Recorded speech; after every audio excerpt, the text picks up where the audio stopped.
Are Islamic banks really more solvent than conventional banks in a financially stable period?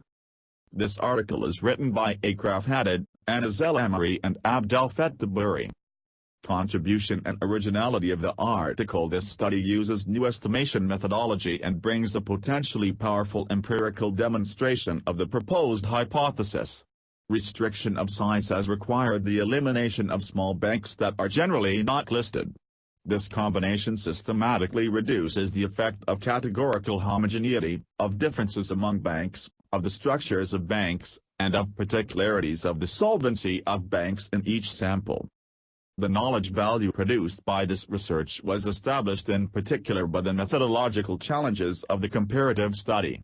Based on a process of bibliographic research, conditional observation, and using the financial ratio analysis method, the objective of this article is to solve the ambiguity of previous comparative research and innovate an equiprobable comparison between the solvencies of conventional and Islamic banks over the period of 2010 to 2018.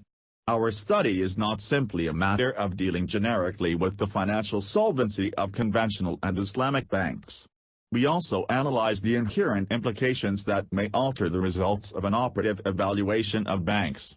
2 samples were taken from 2 reference groups of population in the selected countries. The choice of banks is limited to countries whose banking systems incorporate both Islamic and conventional banks.